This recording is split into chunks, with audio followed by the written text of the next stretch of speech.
मध्ये आम्ही होतो आणि त्यात मी दिसायला थोडी काळी सावळी, तर थोडंसं चिडवायचे, हिनवायचे आणि याचा परिपाक काय झाला किंवा याचा परिणाम काय झाला तर मी स्वतःला वाचनात गुरफटून घेतलं. अच्छा. आणि लहानपणापासून मी वाचू लागले. शालेय वयात खूप ते वाचन वाढलं, महाविद्यालयीन वयात वाढलं आणि मला असं वाटतं की जो चांगलं वाचतो तो चांगलं लिहू लागतो, बोलू लागतो आणि मग मी लेखन करू लागले.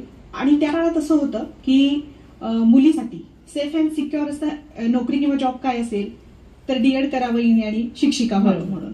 आणि आई अंगणवाडी सेविका होती. मग माझा कल आधीपासूनच शिक्षिका होण्याकडे होता, कारण आई घरात शिक्षिका होती. आणि मग मी डीएडला प्रवेश घेतला आणि डीएडला प्रवेश घेतल्यानंतर तर माझ्या पुढे अख्खा तो खजाना असतो ना पुस्तकांचा, तो खुला झाला आणि झपाटल्यासारखं मी वाचन करू लागले आणि त्याच काळात मी कविता वगैरे लिहू लागले. आणि एकदा आपण त्या क्षेत्रात प्रवेश केला ना प्रज्ञा, की आपल्याला कळत जातं की पुढे आणखी काय वाटा आहे त्याच्या, बरोबर, आणखी पुढे कसं जात आहे. डीएड केल्यानंतर मग मी बीएड केलं, एमएडचं शिक्षण पूर्ण केलं आणि मग लक्षात आलं की प्राथमिक शिक्षिका आयुष्यभर आपल्याला राहायचं नाहीये, कारण मी शिकवत होते दुसरीच्या वर्गातल्या मुलांना आणि मी त्यावेळी सेट पण पास झाले होते, म्हणजे शिक्षणशास्त्र आणि मराठी या विषयामध्ये मी सेट परीक्षा क्वालिफाय उत्तीर्ण झाले होते, पात्र ठरले होते आणि तरी मी दुसरीच्या मुलांना शिकवत होते. मग मला असं अस्वस्थ व्हायचं की आपल्याकडे जे आहे किंवा जे वाचन आहे, जे संदर्भ आहेत ते द्यायला इथे कुठेतरी मर्यादा येत आहेत. आणि मग मी त्याच काळामध्ये प्राथमिक शिक्षिका असतानाच मी पीएचडी साठी नोंदणीही केली सावित्रीबाई फुले पुणे विद्यापीठामध्ये. आणि असा माझा प्रवास घडत गेला. आणि हा सगळा प्रवास होताना माझे जे पती आहेत निलेश निकम यांचा खंबीर पाठिंबा मला लाभला. आणि खरं तर खूप बारकावे सांगायला गेले तर अनेक संघर्षाचे, अडचणीचे, संकटाचे आहेत मध्ये काही प्रसंग, पण असा एक एकंदर प्रवास आहे माझा प्राथमिक शिक्षिका ते डॉक्टरेट प्राध्यापिका. खरं तर तुम्ही नाशिक जिल्ह्यातल्या लासलगाव इथल्या महाविद्यालयात मराठी विभाग प्रमुख म्हणून कार्यरत आहात, पण याही पलीकडे जाऊन विद्यार्थ्यांच्या अतिशय आवडत्या आणि लाडक्या शिक्षिका आहात. तर याविषयी काय सांगाल? मी म्हणाले तसं दुसरीच्या वर्गाला शिकवत असतानाच माझ्या असं लक्षात आलं की आपल्याकडे जे आहे ते यांना देता येत नाहीये. मग मी त्या काळामध्ये एका वरिष्ठ महाविद्यालयामध्ये, लासलगाव वरिष्ठ महाविद्यालयामध्ये व्याख्यानपदाची जागा निघाली, तिथे अर्ज केला आणि मी तिथे रुजू झाले. आणि मला लक्षात आलं की हे कुमारवयीन मुलं आहेत ना, यांच्यात जिज्ञासा असते, भूक असते, ती लहान मुलांमध्ये असते, प्रश्नच नाही. आणि ह्या मोठ्या मुलांना शिकवताना मी जे काही अवांतर साहित्य वाचत होते त्याचे संदर्भ देता येऊ लागले. आणि शिकवताना एक पथ्य मी पाळते की आपल्या जीवन जगण्यातले, आपल्या जगण्यातले उदाहरणं त्यांना दिले ना की ती नाळ खूप भक्कम होते आणि ते आपलंसं करून घेण्यासाठी खूप महत्वाचं असतं. हो, त्यांच्या जगण्यातली उदाहरणं वापरणं, आपल्या जगण्यातले अनुभव त्यांना सांगणं आणि यामुळे खूप छान पद्धतीचं नातं विद्यार्थी आणि शिक्षकांचं तयार होतं. त्यांचे काही वैयक्तिक अडचणी असतील तरी ते मुलं आपल्याशी शेअर करतात आणि त्यांची अपेक्षा असते की मॅडमकडे या समस्याचं निवारण मॅडम करू शकतात. आणि अशा खूप चांगल्या पद्धतीने विद्यार्थी शिक्षकांचं नातं तयार होत गेलं. आणि तरुण मुलांना शिकवायला खरोखर मजा येते. आपण जे काही जीवनानुभव घेतलेले आहेत ते अध्यापनाशी सांगड घालून त्यांच्याशी ते शेअर करता येतात, सामायिक करता येतात. आज एक दशकाहूनही अधिक काळ तुम्ही महिला सबलीकरण आणि युवा जनजागृतीचं काम मोठ्या प्रमाणात करताय. तर हे सगळं करत असताना शिवाय महिलांचे हक्क, त्यांचे कायदे याविषयी सुद्धा तुम्ही जागृती निर्माण करताय. त्या माध्यमातून आज समाजातल्या प्रत्येक महिलेला पुढे येण्यासाठी बळ मिळतंय. त्यांच्यामधला आत्मविश्वास वाढावा आणि त्यांच्यातले काही कलागुण जे सुप्त असतात ते बाहेर यावेत, यासाठी सुद्धा तुम्ही प्रयत्न करताय. तर या कार्याविषयी काय सांगाल? प्रत्येकाचे जाती धर्माचे स्वतःचे ग्रुप, संघटना, संस्था असतात, पण असा एक मंच आपल्याला तयार करता येईल का की फक्त निखळ माणूस म्हणून आपण तिथे एकत्र येऊ. आणि मग गेली 6 वर्ष आम्ही साहित्य सखी महिला साहित्यिक मंच चालवतो आहे आणि नाशिकमध्ये आम्ही याची स्थापना केली.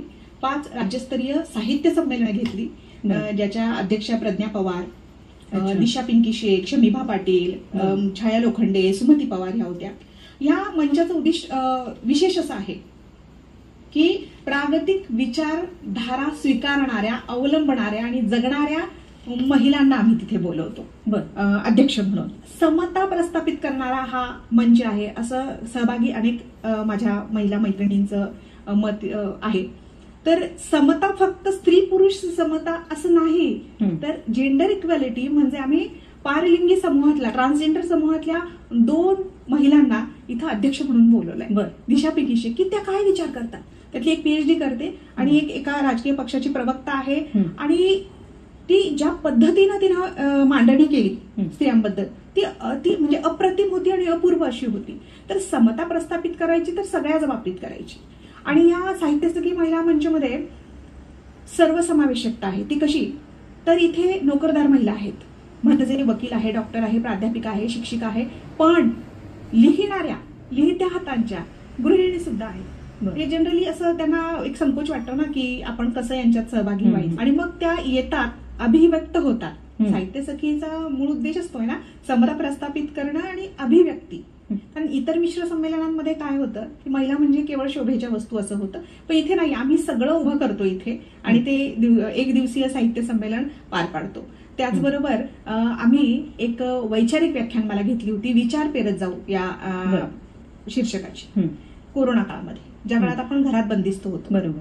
आणि महिनाभर चालणाऱ्या या व्याख्यानमाला आहेत, म्हणजे श्रीपाल सबनीस असतील, राजश्रोणकर असतील, यात संभाजी भगत असतील, गणेश चंदन शिवे असतील, हेरंब कुलकर्णी असतील, या लोकांनी मांडणी केली.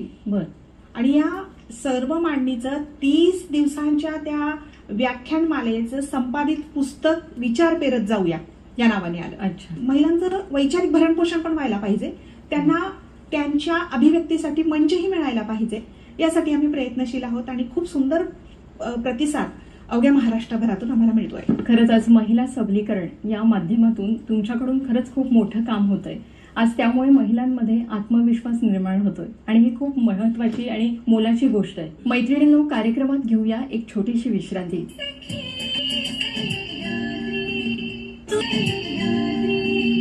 सखी सह्याद्री या कार्यक्रमात पुन्हा एकदा आपले स्वागत. आज सामाजिक चळवळीत तुमचा सक्रिय सहभाग आहे. संपूर्ण महाराष्ट्राभर तुम्ही लोकप्रिय वक्ता म्हणून महत्वाची भूमिका पार पाडताय. खरं तर तुमचं भाषण हे भाषण नसून ते प्रबोधन असतं, प्रेक्षकांसाठी मुक्त संवाद असतो. तर याविषयी काय सांगाल? शालेय वयापासून मी वक्तृत्व स्पर्धांमध्ये भाग घेऊ लागले. अगदी महाविद्यालयीन ज्या वेगवेगळ्या स्पर्धा होतात, आंतरमहाविद्यालयीन, राज्य आणि राष्ट्रीय स्तरावरच्या, तिथे माझ्याकडे ना भाषण आणि लिहिणं, गाणं माझ्या वडिलांकडून आलंय. काही अनुवंशिक बाबी असतात ना, तसं ते माझ्या वडिलांकडून आलेले आहे.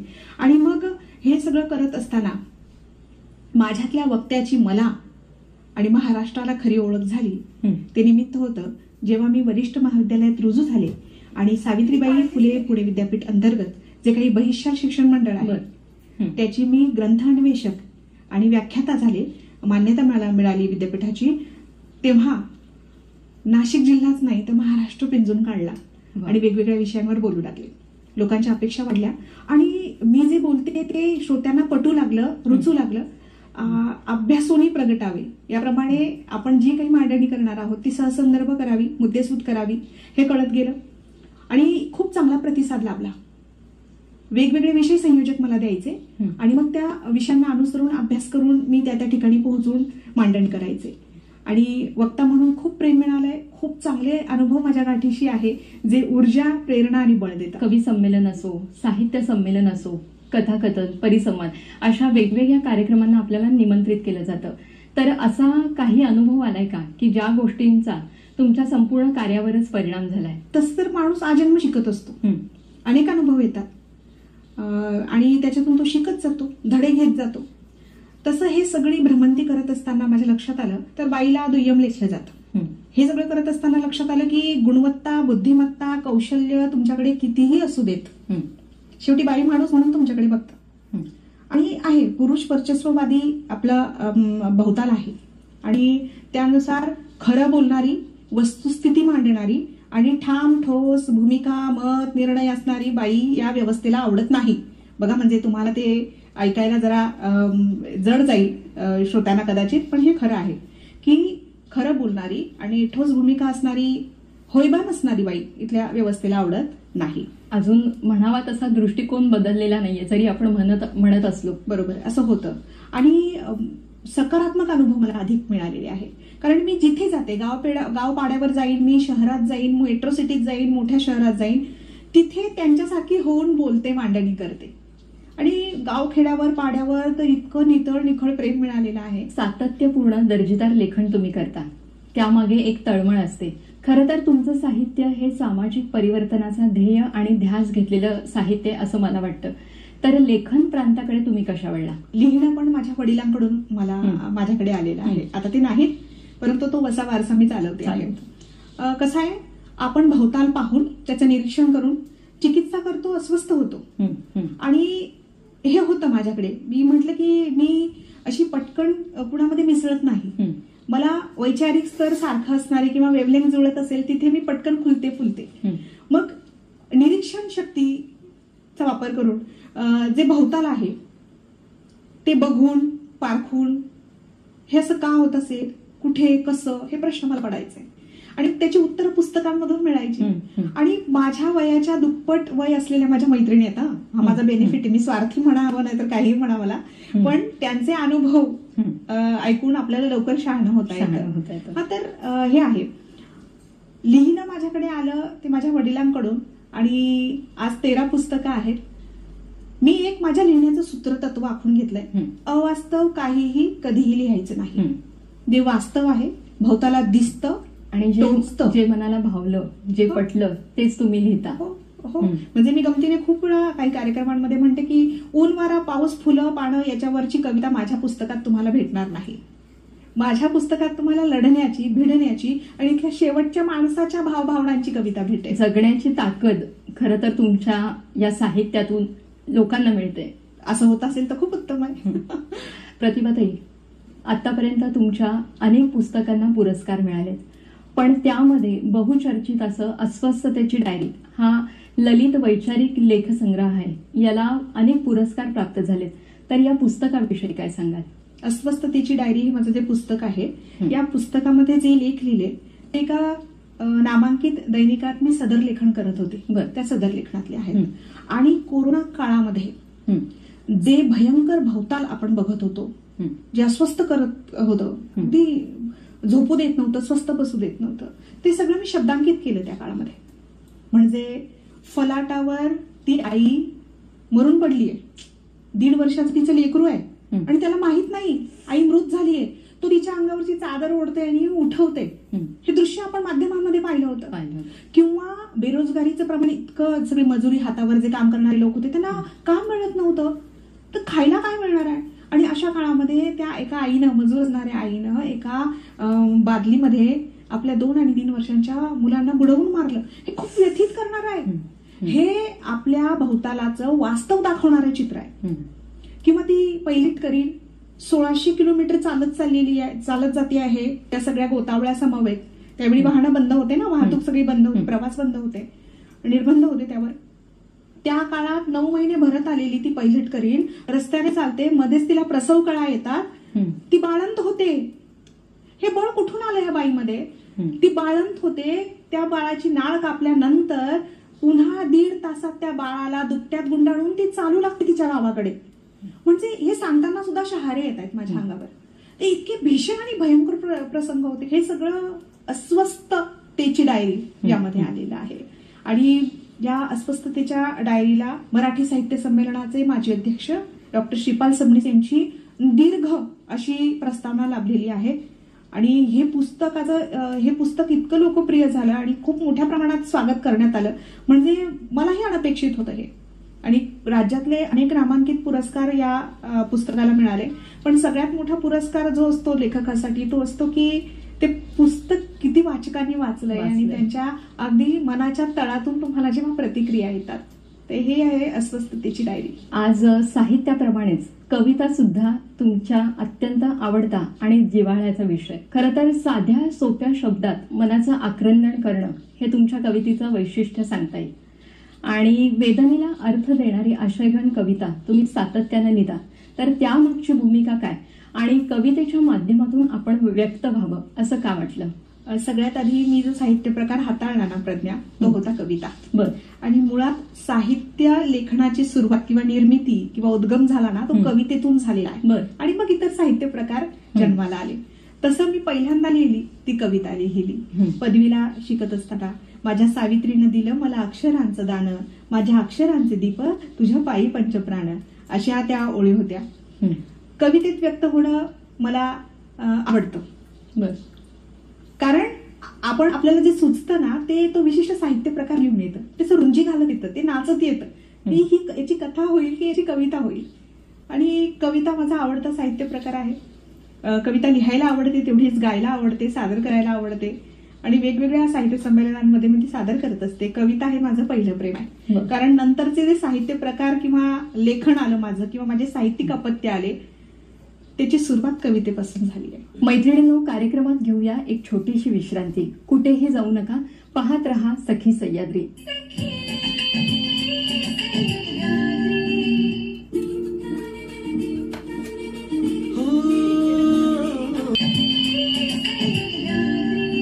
सखी सह्याद्री या कार्यक्रमात मैत्रिणींनो पुन्हा एकदा स्वागत. प्रतिभाताई, आता कवितेचा विषय निघालाय, तर आपल्या मैत्रिणींसाठी कोणती कविता सादर कराल? प्रज्ञा, नक्कीच मी कविता सादर करेन आणि ती लढवईची कविता सादर करेन. बर, मला लढणारी स्त्री खूप आवडते, ती सगळ्यात सुंदर असते. खरं तर प्रतिभाताई, तुमच्या प्रत्येक कवितेत प्रामुख्यानं स्त्रीमुक्तीचा आवाज केंद्रस्थानी जाणवतो. स्त्री संवेदना तुमच्या कवितेतून जाणवतात. तर कविता कोणती घ्याल? नक्कीच मी किती लढते किती झुरते ही कविता घेईन. कुमार विश्वास नावाचा आहे एक हिंदी कवी आहे प्रख्यात, आणि त्यांचं एक मुक्तक आहे, कोई दीवाना कहता है कोई पागल समजता है. तर ह्या लोकप्रिय मुक्तकात माझे शब्द पेरून या चालीत मी जी कविता लिहिली आहे आणि नाशिकमध्ये 89वे अखिल भारतीय मराठी साहित्य संमेलन झालं होतं, तिथे निमंत्रित कवयित्री म्हणून मी ती सादर केली आहे. ती कविता श्रोत्यांसाठी आणि तुमच्यासाठी सादर करते. किती लढते किती झुरते, किती लढते किती झुरते, तरी पुरते इथे आहे. अनितीच्या जगामध्ये नीतीला पूजते आहे. किती वादळा परतवली, तुफान झेलली आहे. किती वादळा परतवली, तुफान झेलली आहे. जिव्हाळ्याच्या शब्दांनी माणूस जोडते आहे. किती लढते किती झुरते, तरी पुरते इथे आहे. सुखाने नांदते इथे, सुखाने नांदते इथे, दुखाशी भांडते आहे. सुखाने नांदते इथे, दुखाशी भांडते आहे. गुजबी काळजाचे या जगाला सांगते आहे. उद्याचे स्वप्न माझ्या या डोळ्यात रे आहे. उद्याचे स्वप्न माझ्या या डोळ्यात रे आहे. हरवणी नियतीला मी हताशा जिंकते आहे. किती लढते किती झुरते, तरी पुरते इथे आहे. निर्मुवाट प्रगतीची करू जागर विवेकाचा. निर्मुवाट प्रगतीची करू जागर विवेकाचा. लढा देऊ आता आपण विचारांनी विचारांचा. कट्टरता नको आम्हा, कट्टरता नको आम्हा, सत्तेची दडपशाही. समतेच्या सूर्याची आसमज लागते आहे. किती लढते किती झुरते, तरी पुरते इथे आहे. शेवटचं कडवं, हे कडवं गाताना नेहमीच मला खूप अभिमान वाटतो. रमा साऊची जाऊची मी लेकरे आहे. रमा साऊची जाऊची मी लेकरे आहे. माझी लेखणी कविता पुरती नेकरे आहे. भीती आता कसली ना, भीती आता कसली ना, कुठले शल्यही नाही.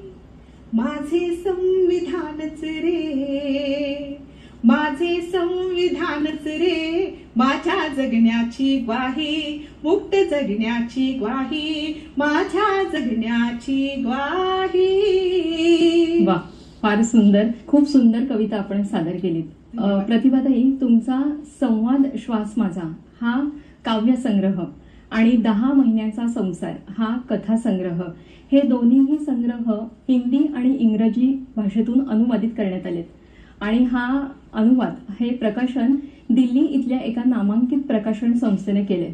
तरी आज त्या अनुवादाच्या रूपानं तुमची कथा आणि कविता आज खऱ्या अर्थानं वैश्विक पातळीवर गेली आहे. तर हा एकंदरीतच अनुभव काय होता? कोरोना काळामध्ये माझा दुसरा काव्यसंग्रह प्रकाशित झाला, संवाद श्वास माझा.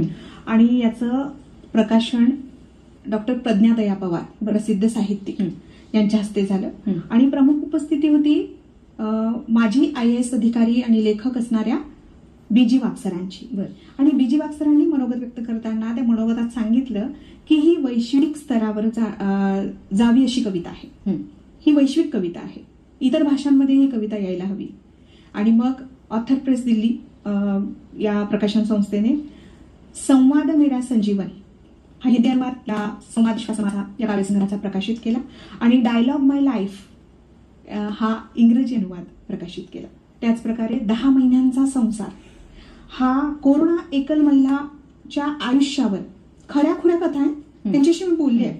4 तास मी त्यांच्याशी बोलले. आणि त्यांनी सगळ्यांच्या खऱ्या खऱ्या जीवन कहाण्या, त्यांच्या व्यथा, वेणा, वेदना ह्या सगळ्या मांडल्या. काही कोसळल्या, काही उभ्या राहिल्या, त्यातून खंगेपणाने परिस्थितीवर स्वार झाल्या, काही परिस्थितीच्या अधीन झाल्या, काही लढल्याच नाही. आणि अशा सगळ्यांच्या कथा 10 महिन्यांचा संसार या कथासंग्रहात आहे. आणि या कथासंग्रहाचा इंग्रजी अनुवाद अनटोल्ड स्टोरीज ऑफ कोविड-19 हा सुद्धा दिल्ली येथील या प्रकाशन संस्थेने प्रकाशित केला. आणि मला वाटतं एका लेखकासाठी दुसरी आनंदाची बाब असूच शकत नाही की, कारण मराठीत असतं तर केवळ ते महाराष्ट्रापुरतं मर्यादित राहिलं असतं. परंतु आता ते महाराष्ट्राच्या मर्यादा ओलांडून ते वैश्विक स्तरावर जात आहे. आणि अनेक ऑनलाईन प्लॅटफॉर्मवर ते उपलब्ध आहे.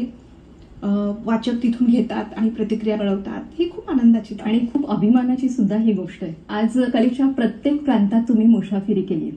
खरं तर कला हे जागृतीचं, समाज प्रबोधनाचं एक प्रभावी माध्यम आपण मानतो. आणि त्या माध्यमातून समाज प्रबोधन करण्यासाठी तुम्ही कला प्रकार, यामध्ये एकपात्री कला ही कला तुम्ही निवडली. आज त्या माध्यमातून तुम्ही एकपात्री कला सादर करताय. तर त्यामागची भूमिका काय आणि या कला प्रकाराची नेमकी प्रेरणा कुणाकडून मिळाली? माझ्या आयुष्यातला हा खूप मोठा टर्निंग पॉइंट आहे किंवा वळणबिंदू आहे. जेव्हापासून एकपात्री नाट्यप्रयोग सुरू केले. वक्ता म्हणून महाराष्ट्राला मी ज्ञात होते, पण एकपात्री कलाकार म्हणून मला जी ओळख मिळाली ना, ती मी अरुणा शानबाग बोलते या एकपात्री प्रयोगाच्याद्वारे. आता मी थोडीशी पार्श्वभूमी सांगते की मी अभिनयाकडे कशी आले. तो अचानक असा येत नाही, तो आपल्या रक्तात असायला लागतात. तसं मी म्हटलं की माझ्याकडे जेवढे काही कलागुण आले ते माझ्या वडिलांकडून आले, सुरेश जाधव यांच्याकडून. तर 7वीला होते मी. आणि त्यावेळी तुलाही माहिती असेल, आपल्या श्रोत्यांनाही माहिती असेल की वराड निघाले लंडनला, लक्ष्मण देशपांडे बाप माणूस नाटकातला. आणि ते घराघरात टेप रेकॉर्डरवर त्या कॅसेट वाजवल्या जायच्या. म्हणजे मध्यमवर्गीय, निम्न मध्यमवर्गीय कुटुंबाला ते नाट्यगृहात जाऊन वगैरे. आणि मनोरंजनाची साधनं पण त्या मर्यादित होती. आणि ते नाट्यगृहात वगैरे जाऊन बघणं ते परवडण्यासारखं नव्हतं. मग मला आठवत आहे की माझ्या दादांनी, वडिलांनी ती टेप रेकॉर्डरची कॅसेट आणली होती. आणि सारं घर ती धमाल ऐकून हसायचं, तर ऐकायचो श्रुतिका जशा. आणि मग कधी कधी दादा एखादा संवाद बोलायचे मी, आणि मग ते अख्खं नाटक माझं पाठवून गेलं. मग गंमत म्हणून कुठे कुठे मला म्हणायचे गरजे गेले की लहान मुलांना म्हणतात कर बरं तुला ते येतं ना. आणि मग हळूहळू नाटक आवडायला लागलं मला. आणि विशेष म्हणजे एकपात्री नाटक हा प्रकारच आवडू लागला. आणि हे गंमत म्हणून मी सगळं करत होते. परंतु माझी स्वतःची संहिता जन्माला यायला 2015 उगवला. का तर 18 मे 2015 रोजी अरुणा शानबाग 42 वर्ष कोमात होत्या, परिचारिका, त्यांच्यावर अत्याचार झाला होता. आणि त्या कोमातच त्यांचं निधन झालं. त्यांचं निधन झालं. आतमध्ये काहीतरी हल्ल्यासारखं वाटलं की काय पाहिजे असेल ही, एकाच काळात, एकाच परिस्थितीत, एकाच ठिकाणी 42 वर्ष. खरंच खूप वेदनादायी ती घटना होती. एकंदरीतच आयुष्यात काहीच घडलं नाही. अरुणाला काहीतरी तर बोलायचं असेल, मग तिच्या मौनाचं भाषांतर आपण करूया का. आणि मग एक होती अरुणा नावाची माझी एक संवाद रूपातली कविता आली, एक 10-15 ओळींची. अगदी ती कविता वाचताना मला अश्रू अनावर झाले. माझा तो थरकाप होतोय आवाजाचा. आणि तो ऑडिओ माझ्या मैत्रिणींना टाकला आणि तो पसरत गेला. आणि मला एका नामांकित वाहिनीकडून फोन आला की आम्ही ही कविता अरुणा शानबागच्या श्रद्धांजलीवर दाखवू शकतो का आमच्या वाहिनीवर, हवं तर तुमचं नाव आणि तुमचा संपर्क क्रमांकही दाखवतो. म्हटलं हरकत नाही, चालेल. ये हृदयचे ते हृदय होत आहे ना, माझ्या भावना पोहोचता आहेत. आणि तो दाखवला आणि त्याच्यानंतर जे काही फोन येऊ लागले, संदेश येऊ लागले, लोकांना ते आवडत होतं. आणि त्याच महिन्यात 26 मे 2015 रोजी नाशिकमध्ये राज्य महिला साहित्य संमेलन होणार होतं. मग सगळ्यांच्या आग्रहापोटी आम्ही ठरवलं की हाच समाज रूपातला एकपात्री प्रयोग आहे ना, आपण तिथे करूया. मग मी तिचा तो पोशाख केला. त्यावेळी परिचारिकांना जो काही पोशाख असायचा, सफेद रंगाचा तो फ्रॉक असायचा आणि टोपी वगैरे, तो सगळा पेहराव मी केला आणि 20 मिनिटांचा एकपात्री प्रयोग मी तिथे सादर केला. इतका उदंड प्रतिसाद मिळाला, म्हणजे मला अनपेक्षित होतं बरं का हे. आणि विषय सुद्धा खूप संवेदनशील होता, नुकतीच घडलेली घटना होती, त्यामुळे सगळे हळवे झाले. आणि तिथेच माझ्या त्या प्रयोगाची नोंदणी सुरू झाली. म्हटलं रे 20च मिनिटांचा आहे. आणि तुला सांगू का प्रज्ञा, आज तो प्रयोग 1.5 तासाचा होतो. हे सांगताना मला वाईट वाटतं. खरं तर तो एवढा वाढायला नको होता. का वाढला तो? तर अन्यायाने अत्याचाराच्या घटना सुरूच आहेत ना, आणि ती एक एक घटना मी जोडते. तिथे फक्त अरुणाची कहाणी नाहीये. ज्या ज्या महिला कापल्या जातात, पिडल्या जातात, छळल्या जातात, जाळल्या जातात, नागवल्या जातात, त्या सगळ्यांच्या कहाण्या त्याच्यात मी जोडत गेले. आणि आज तो 1.5 तासाचा एकपात्री नाट्यप्रयोग होतो. तर अशा पद्धतीने नाट्यप्रयोग महाराष्ट्रभरात सुरू झाला. खूप ठिकाणची निमंत्रणं येऊ लागली. आणि याच काळात मला मॉरिशसवरून एक निमंत्रण आलं महात्मा गांधी इन्स्टिट्यूटमधून. घेऊयात एक छोटीशी विश्रांती. या कार्यक्रमात आपलं पुन्हा एकदा स्वागत. प्रतिभाताई, तुम्ही एकपात्री कलेविषयी सांगत होतात. कला हे समाज परिवर्तनाचं प्रचंड प्रभावी असं माध्यम आहे असं मी म्हणते. आणि मग माझ्या लक्षात आलं की वक्ता म्हणून आपण भाषणं देतोय, भाषणं ऐकून माणसं घरी जातात. त्यात 100 मधले 10 जरी बदलले किंवा त्यांच्या मनात एखादा मुद्दा रुंजी घालत राहिला, स्वस्थ करत राहिला त्यांना, तरी खूप आहे. परंतु जेव्हा मी एकपात्री प्रयोग करू लागले तेव्हा त्याचे परिणाम प्रचंड प्रभावी व्हायला लागले. म्हणजे अरुणा शानबाग बोलतेय किंवा मी जिजाऊ बोलतेय, मी सावित्री ज्योतिबा फुले बोलते. हे प्रयोग जेव्हा मी करत होते तेव्हा आपली एक जी तरुण पिढी आहे ना, ती वाचनाकडे फार वळत नाही. किंवा चरित्र नायिका असतात किंवा इतिहासातली जी प्रेरणा देणारी काही पात्र असतात ती त्यांना माहित असतील तेवढ्या ढोबळमानाने माहिती असतात. मुलांनाच काय, आपल्या त्या अनेकांना माहिती नसतं. आणि मग हे बारकावे सगळे मी या माध्यमातून, या एकपात्री नाट्यप्रयोगाच्या माध्यमातून मांडू लागले.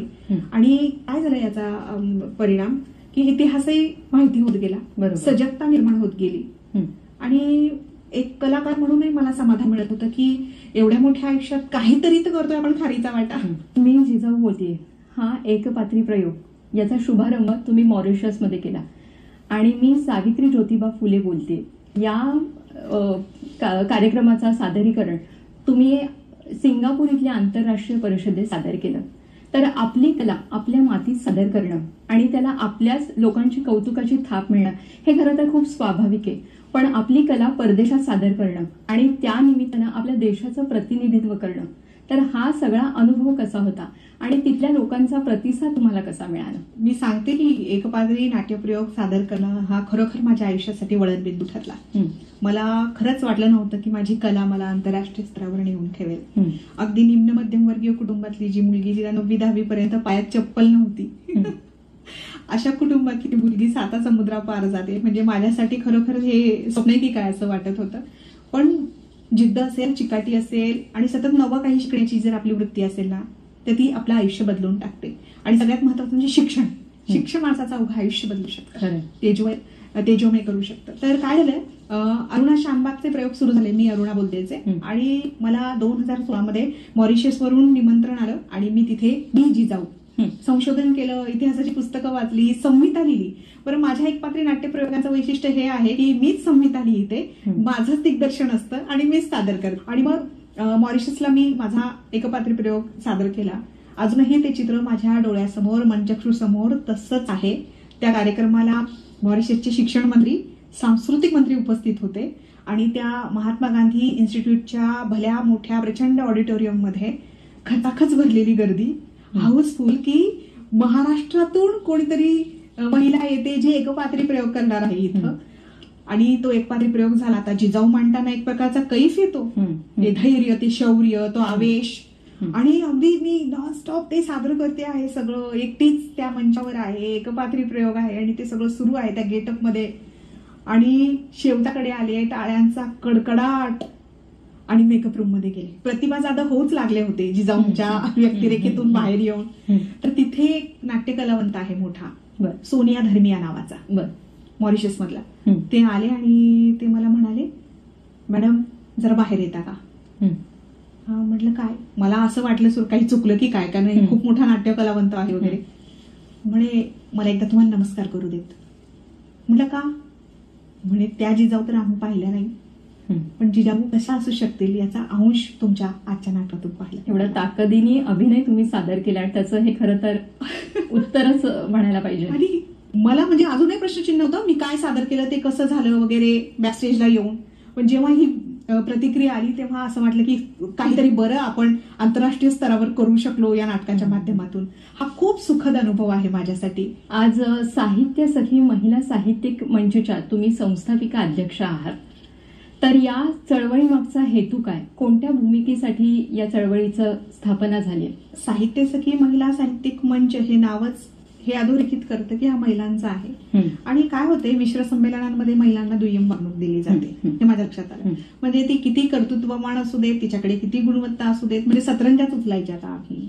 आणि साहित्य क्षेत्रात इतके कंपू आहेत, इतक्या टोळ्या आहेत, इतक्या लॉबीज आहेत, तर इथे कर्तबगार स्त्री चालत नाही असा अनुभव मला आला त्यानंतर. आणि खरं तर ही समाज व्यवस्था तशी आहे, त्यांना बोलणारी बाई आवडत नाही. रवींद्र कुंवर यांच्या खूप छान ओळी आहेत, औरतें बहुत अच्छी होती है, औरतें बहुत अच्छी होती है जब वो हाँ में हाँ मिलाती है, औरतें बहुत बुरी होती है जब वो सोचने लगती है, समझने लगती है और खड़ी होकर बोलने लगती है. आम्हाला स्वतंत्र भूमिका आणि मत असलेली बाई आवडत नाही अशी ही व्यवस्था ओरडून सांगते. आणि मग माझ्या लक्षात आलं की नाही, स्किल कौशल्य असून सुद्धा महिलांना मंच मिळत नाही. आणि गृहिणी लिहित्या स्त्रिया बुजतात या मंचांवर यायला. तर मग आम्ही हा स्वतंत्र मंच तयार केला. आम्ही खूप जागृती केली की हा तुमचा आहे सगळ्यांचा. महिलांना मुक्त व्यासपीठ मिळवण्याच्या हेतून अभिव्यक्त होता, अभिव्यक्त व्हावं. आणि त्यांच्यातले सुप्त कलागुण असतात, सुप्त कला, बरेच गुण असतात की जे महिलांना माहित नसतात की आपल्यात हे गुण आहेत. आणि त्यासाठी खरं तर व्यासपीठ मिळण्याची गरज असते. हो, हा मंच त्यासाठीच आहे आणि आम्ही ते काम करतो आहोत. आनंद आहे या गोष्टीचा. एखाद्या नैसर्गिक आपत्तीनंतर जेवढी त्या देशात पुनर्वसनाची समस्या निर्माण होते त्यापेक्षा किंबहुना त्यापेक्षा अधिक कोरोनाच्या काळात ती परिस्थिती निर्माण झाली की पुनर्वसन करायचं. आणि त्यामध्ये एकल महिलांना तर खूप मोठ्या संकटांचा सामना करावा लागला. म्हणजे आपली आवडती व्यक्ती अचानक गेल्यानं म्हणा किंवा अर्थार्जनासाठी कधी त्या महिला बाहेर पडल्या नाहीयेत. त्यामुळे या महिलांसाठी पुनर्वसन समिती स्थापन करावी लागली आणि या समितीत तुम्ही सुद्धा सहभागी होता. तर हा एकंदरीतच अनुभव काय होता? ज्येष्ठ सामाजिक कार्यकर्ते आणि शिक्षण तज्ञ हेरंब कुलकर्णी सर, हेरंब कुलकर्णी सरांच्या प्रेरणेतून खरं तर त्यांनीच नेतृत्व केलं आणि ते राज्य निमंत्रक होते कोरोना एकल महिला पुनर्वसन समितीच. आणि त्या काळात माझं सदरलेखन सुरू होतं एका वृत्तपत्रात, ते वाचायचे. त्यांनी सांगितलं, म्हणजे त्यांचं सातत्याने प्रोत्साहन असायचं की तू या महिलांच्या कथा लिहू शकतेस, समाजासमोर येऊ देत, त्या काय अनुभवतायत, काय भोगतायत, त्यांचीच माणसं त्यांच्या बरोबर कशी वागतायत, तर त्यांचा भोवताल त्यांना कसं वागवतो आहे. आणि मग मी त्या महिलांशी बोलून मुलाखती घेतल्या त्यांच्या. आणि त्यांना असं झालं ना की पती गेल्यापासून आमच्याशी असं कुणी विचारलंच नाही आम्हाला, आमचं दुःखच जाणून घेतलं नाही. प्रज्ञा खरं सांगते, 3-3, 4-4 तास नॉनस्टॉप या महिला बोलायच्या. आपल्या मनातल्या भावना तुमच्या माध्यमातून त्यांनी व्यक्त केल्या. आणि मग या सगळ्या महिलांच्या कथा 10 महिन्यांचा संसार या पुस्तकात मी त्या लिहिल्या. आणि याचं जे अनुवाद झाला ना, इंग्रजी अनुवाद, त्याचा अजून एक असा हेतू किंवा उद्देश होता की एकल महिला तर जगभरात आहेत, त्या केवळ महाराष्ट्रातच नाहीये, तर एकल महिला जगभरात आहेत, एकल महिलांचं दुःख आहे आणि हे जगासमोर. तर 10 महिन्यांचा संसार हा कथासंग्रह मी लिहिला. या महिलांच्या मुलाखती त्यात प्रकाशित झाल्या. पण केवळ लिहून थांबले नाही, तर कुलकर्णी सरांचा खूप प्रोत्साहन होतं, प्रेरणा होती.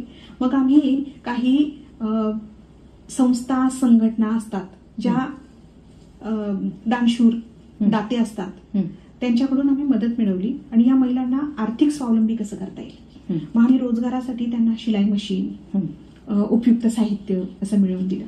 काहींचे लग्न जमवले, लग्नही पुनर्विवाहही केले की त्या पुन्हा स्थायिक होतील.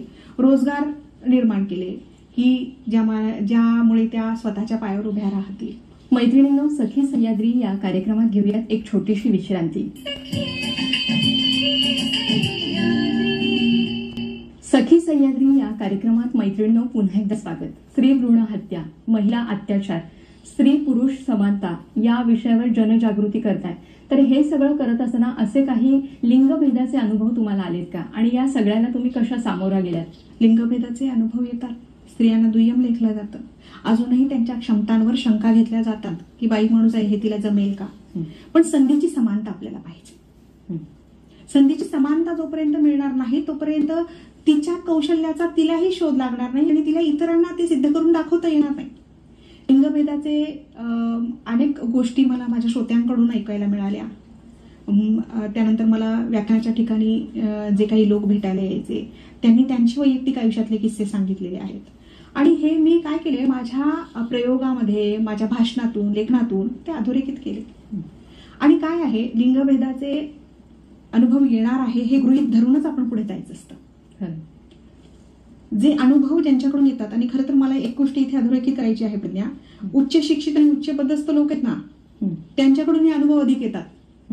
म्हणजे शिक्षित असणं वेगळी बाब आहे आणि सुशिक्षित असणं वेगळी बाब आहे. खरं, हे लक्षात येतं. खरं. तर कोण बोलत आहे यावरही अवलंबून आहे आपण तिथे प्रतिक्रिया द्यायची की नाही. पण जेव्हा अशा पद्धतीने उच्च पदस्थ आणि उच्च शिक्षित लोक लिंगभेद बाळगतात तेव्हा आपण तिथे खमकेपणाने, सडेतोडपणे बोललं पाहिजे, मुद्देसूद बोललं पाहिजे आणि त्याच वेळी आरसा दाखवला पाहिजे. प्रतिभाताई, घर, कुटुंब, नोकरी, सामाजिक, सांस्कृतिक आणि साहित्यिक या कार्याची सांगड तुम्ही कशी घालता? खरं तर असं म्हटलं जातं प्रत्येक यशस्वी पुरुषामागे एक स्त्री असते, पण एक यशस्वी स्त्री मागे पुरुष असतो का, असं तुम्हाला वाटतं का? आणि याविषयी तुमचं काय मत आहे आणि घरच्यांचा पाठिंबा कसा मिळतो तुम्हाला या सगळ्यात? असतो म्हणण्यापेक्षा मला वाटतं ती दोघंही ना अशी बरोबरीने चालली पाहिजे. पाठी कशाला कोणी राहायचं, खरं बरोबरीने चालूया ना. ही समता आली पाहिजे, समानता. तर घर, कुटुंब, नोकरी, शाळा हे सगळं वेगवेगळ्या क्षेत्रातली भ्रमंती हे सगळं सांभाळणं म्हणजे माझ्यासाठी तारेवरची कसरत आहे. आणि काय होते, हे प्रागतिक विचार, वैचारिक प्रबोधन हे सगळे दौरे माझे सुरू झाले, कार्यक्रम सुरू झाले आणि सगळ्यात मूलभूत मला जर बदल करावा लागला ना प्रज्ञा, तो घरातल्यांच्या मानसिकतेत करावा लागला. बदल घडवायचा आहे ना, त्याची सुरुवात स्वतःपासून करावी, घरापासून, स्वतःच्या कुटुंबापासून करावी. बरोबर. आणि मग आपल्याला काहीतरी नैतिक अधिष्ठान उरतं समाजाला सांगण्याचं. या गोष्टीवर माझा विश्वास आहे. तर आजही आम्ही पती पत्नी महाराष्ट्रभर हे दौरे सुरू असतात. पण हे सगळं करत असताना जी माझी भाकरी आहे, जी माझी नोकरी आहे, तिथे मी परिपूर्ण माझे 100% देते. कारण मग बाहेर मी नैतिकतेने बोलू शकेन. जर मी माझं काम, माझी नोकरी जर व्यवस्थित करू शकत असेल तरच. तर तिथे कुठलीही त्रुटी माझ्या कामात ठेवत नाही आणि अवांतर ह्या गोष्टी करते. ते माझा छंद आहे, विरंगुळा आहे किंवा एक ध्यास आहे, ध्येय आहे, वापरलं गेलं पाहिजे त्यासाठी आहे, कसरत आहे. पण माझ्या कुटुंबाला मी तयार केलेलं आहे आणि खूप छान पद्धतीने मला ते प्रोत्साहित करत असतं, माझ्या सोबत असतं. म्हणजे तुला सांगते की मी मॉरिशसला जेव्हा मी जिजाऊचा एकपात्री प्रयोग केला ना, तेव्हा 3 महिन्यांची गर्भार होते मी. आणि त्या मॉरिशसला जिजाऊंच्या तोंडी एक डायलॉग होता, एक संवाद होता, 3 मासांची गर्भार जीव. आणि त्यावेळी मीही 3 मासांची गर्भार होते. म्हणजे ते स्वतः तुम्ही अनुभवत होता. माझी लेकरं जन्माच्या आधीपासून माझ्या बरोबर होती. जिथे जिथे मी दौरे केले आणि नंतर आम्ही साथ दिली की तू हे का करतेय, आमचे हाल का करतेय, आम्हाला का नाही येते. मुलं पण इतके छान पद्धतीने त्यांचं वैचारिक स्तर उंचावतो आहे आणि माझ्या कामात ते खूप मदत करतात, खूप सहकार्य करतात. आणि ते बाळ त्या झोळीत असायचं, माझ्या गाडीत मागे झोळी बांधलेली असायची आणि आम्ही महाराष्ट्रभर दौरे केलेले आहेत त्या काळामध्ये. असं सगळं चाललंय आहे, कसरत आहे. करायचं ना, ठाण लिया ना, करना है तो करना ही है, मग सबबी सांगायचं नाही. प्रतिभाताई, महिला सबलीकरण आणि युवा जनजागृती या कार्याची दखल म्हणून सिंगापूर इथल्या आंतरराष्ट्रीय परिषदेत तुम्हाला global best citizen of India या पुरस्कारानं सन्मानित करण्यात आलं. हाच नाही तर असे बरेच पुरस्कार तुम्हाला प्राप्त झालेत. तर या पुरस्कारांविषयी काय सांगाल आणि कोणता पुरस्कार मनाला जास्त भावून गेलाय? खरं सांगू का प्रज्ञा, असं विशिष्ट पुरस्कार माझा आवडता आहे असं सांगता येत नाही. जसं कोणतं लेकरू तुमचं आवडतं आहे सांगता येत नाही आईला, तसं हे सगळे सन्मान मिळाले त्याबद्दल मी कृतज्ञ आहेच. सिंगापूरला बेस्ट सिटीजन ऑफ इंडिया हा अवॉर्ड मिळाला आणि युनिव्हर्सल टॅलेंट बुक मध्ये ही नोंद झाली. या पलीकडे मी काही उदाहरणं इथे देईन की माझ्यासाठी सगळ्यात मोठा सन्मान काय होता. नाशिकला एके ठिकाणी सायंकाळी महात्मा फुले जयंतीचं माझं भाषण होतं, व्याख्यान. ते व्याख्यान संपेपर्यंत 9:30-10 वाजले आणि नंतर ते व्याख्यान संपल्यावर महापौर, नगरसेवक, सामाजिक कार्यकर्ते आम्ही सगळे एकमेकांशी चर्चा करत होतो आणि निघायच्याच तयारीत होतो. तर तिथे अशोकनगरचा तो परिसर होता. अजून मला ते झाड आठवतंय, त्या झाडाखाली थांबलेली, त्या अंधारात ती थांबलेली आजीबाई आठवते, तिचा तो फाटका पदर आठवतोय. तिने डोईवरून फाटका पदर घेतलेला आहे आणि तिच्याबरोबर आणखी एक आजीबाई आहे आणि ती मला त्या झाडाखालून अशी करते. मी म्हटलं काय बरं या आजी एवढ्या रात्री थांबल्या, आता सगळे गेले, सगळे श्रोते गेले होते. आणि तिथे मी गेले तिच्याजवळ. त्या आजीनं अशी मूठ बांधलेली होती तिची आणि माझा हात पकडला आणि ती मूठ माझ्या हातावर रीती केली आणि मी पाहिलं तर 100 रुपये होते, सुरगळलेली नोट होती. आणि काय म्हणलं, खरंच खूप मोठा पुरस्कार आहे हा. त्या मला म्हणाल्या, आईकडून घे 100 रुपये, याच्या बांगड्या बरोबर हा आयुष्यातला सगळ्यात मोठा पुरस्कार आहे माझ्यासाठी असं म्हणेल. किंवा मी कळवणला गेले होते आणि कळवणला गेल्यानंतर स्त्रियांना कसं गृहीत धरलं जातं हे मी सांगत होते. महिला सन्मान सोहळा होता आणि प्रमुख वक्ता म्हणून मी मांडणी करत होते आणि स्त्रियांना गृहीत धरलं जातं, त्यांचं मत आणि भूमिका विचारात घेतली जात नाही. ग्रामीण भागात अजून खूप मागासलेपण आहे. मुठभर स्त्रिया पुढारल्या म्हणजे आपण सगळ्या पुढारल्या आहेत असं म्हणू शकत नाही. आणि मग तिथे एक बाई होती, ती ढसाढसा रडायला लागली आणि कार्यक्रम संपल्यावर गळ्यातच पडली आणि म्हणली, तुम्हाला माझ्या पोटात घेऊन टाकू का? आता मला ह्या ग्रामीण बोलीतला ह्या वाक्याचा अर्थ पटकन कळला नाही. मग नंतर मी विचार केला, काही न विचारलं तिथे मी, तुम्ही इतक्या आपलेशा वाटल्या तिला की तुम्हाला पोटात घ्यावंसं वाटलं तिला. मग तिला मी नीट विचारलं, काय झालं ताई, एवढ्या का रडताय? आणि मग नंतर शेवटी मी हमोरून वासराले ही समाधान पाचपोळांची कविता म्हटली आणि फार गहिवरून आलं. ती खूप रडली. ती म्हणाली की मला आई नाही, बाबा नाही आणि माझ्या नवऱ्याची एक किडनी निकामी झाली होती, कोणी द्यायला तयार नव्हतं. मग माझे रिपोर्ट्स आले, माझी किडनी त्यांना बसवली आणि ते काही दिवसातच वारले. ते वारल्याचं दुःख आहे सगळ्यांना, पण मी आयुष्यभरासाठी अपंग झाले. साधा नामोल्लेखही कोणीच केला नाही म्हणे, सासरच्या माणसांनी किंवा नातेवाईकांनी. माझ्या दुःखाचं कोणालाच काही घेणं नाही, कसं बाईला गृहीत धरलं जातं ना म्हणे, आणि म्हणून ती रडत होती अशी. किंवा मी अमरावतीला गेले होते व्याख्यानाला आणि तिथे खुमा वानखेडे नावाची एक मुलगी येते ती आणि माझ्या हातात घाईघाई चटणी आणि पोळीचा डबा देऊन जाते आणि ती म्हणते, उद्या ठाण्याला दौरा आहे ना तुमचा, अमरावती लगेच ठाण्याला निघणार ना, रस्त्याने खायला हे असू देत तुमच्या बरोबर. इतके सुंदर अनुभव आहेत खरंच. ते हेच मोठे सन्मान आहेत माझ्यासाठी आणि हे समृद्ध होतो आपण या सगळ्या गोष्टींमधून. हो, काहीतरी चांगलं बरं घडतंय आपल्या हातून असं वाटतं.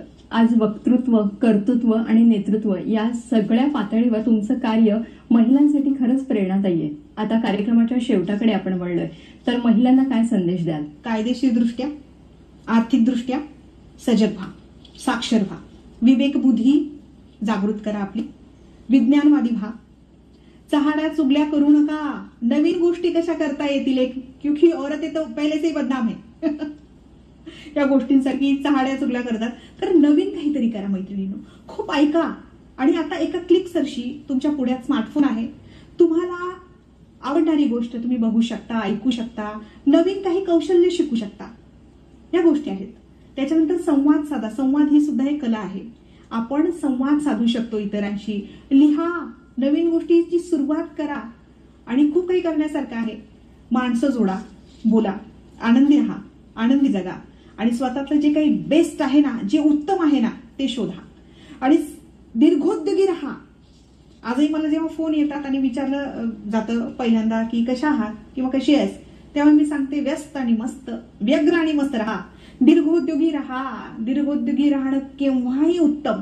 नवनवीन गोष्टी करत राहा, शिकत राहा, एवढं मी सांगेन. तुमच्या एकपात्री कलेचा कोणता अंश सादर करायला आवडेल? मी सावित्री ज्योतिबा फुले बोलते.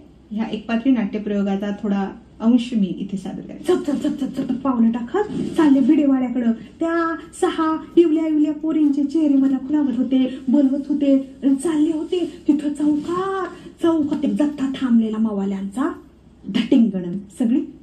आणि मी पुढं चालले. काळजाशी पाठी पुस्तकं कवटाळलेली, नजर समोर दान पावलं टाकत भिडेवाड्याकडे जाते. तितक्यात एक मवाली माझ्या पुढ्यात आला आणि म्हणतो कसा, रे बाई बाग फिर. हा कोण बाई? मी त्याच्याकडे ढुंकूनही पाहिलं नाही. दन पावलं टाकत समोर चालत राहिले. तो चेकाळला, बाई माग फिर. मी पुऱ्यांदा त्याच्याकडे ढुंकून बी पाहिलं नाही. आणि मग तो माझ्या आमचडीला येऊ लागला, बाई माग फिर नाही तर भर रस्त्यात तुला बेआबू करीन. मी काय न थांबलेली, म्या तिथं थांबली. डोईवरचा पदर कमरला खोचला, पाटी पुस्तकं तिथे एका वाट्यावर ठेवली, गरकन माग वळली आणि त्या धटिंगणाच्या सनसनीत थोबाडीत मारली. आणि मग पुन्हा पाठी पुस्तक उचललं, डोईवर पदर घेतला. मग आली शाळेत. येवल्या पोरीनं शिकवलं. घरी गेले, सांच्याला घरी गेले. कोणी माही शिकवलं ना, कुणीही नाही. ऊर धपापत होता. जीवाची घालमेल वाढली होती. अशा वेळेला कोणीच बोले ना, काय पाप केलं होतं होय मी? तो मावाली माझ्या अंगठ्याला येऊ लागला म्हणून दिली की त्याच्या थोबाडीत. आणि मी घरी येईपर्यंत साऱ्या पुण्यात बातमी वाऱ्यासारखी पसरली की सावित्रीनं त्या मावाल्याच्या थोबाडीत हाणली म्हणून. घरी आले, कोणीच माझ्याशी बोले ना. काय मी काय पाप केलं होतं बाई? मी काय चुकीचं वागली होते बाई? पण काळजा अशी घालमेल भाजलेली असताना एक हात माझ्या खांद्यावर आला. एक हात कुणाचा होता माहिती आहे? तो कोणाचा होता? माझ्या ज्योतिबाचा हात माझ्या खांद्यावर आला. आणि त्या पाठोपाठ ते वाक्य आलं, ते जगातलं सगळ्यात सुंदर वाक्य होतं. एका नवऱ्यानं आपल्या बायकोसाठी उच्चारलेलं, एका माणसानं एका बाईसाठी उच्चारलेलं. ते काय वाक्य होतं माहितीये? ज्योतिबा म्हणलं, अशीच वाघासारखी जग. सारं जग आडवं गेलं ना बाईला, तरी तिला फरक पडत नसतोय जेव्हा तिच्या जन्माचा साथीदार तिच्या सोबत असतोय. प्रतिभाताई, आज तुम्ही इथे आलात आणि तुमचं कार्य, तुमचा प्रवास आमच्या मैत्रिणींसमोर तुम्ही उलगडून दाखवला. खरंच आज कलेच्या माध्यमातून तुम्ही जागृती, जे समाज प्रबोधन करताय, ते महिलांसाठी प्रेरणादायी आहेच, पण त्याही पलीकडे जाऊन त्यांना नवी दिशा, नवा दृष्टिकोन देणार आहे. आणि त्या दृष्टीनं आज तुम्ही केलेलं मार्गदर्शन नक्कीच आपल्या मैत्रिणींसाठी दिशादर्शक ठरेल, ही आशा व्यक्त करून दूरदर्शनच्या वतीनं मी आपले आभार मानते. धन्यवाद. धन्यवाद.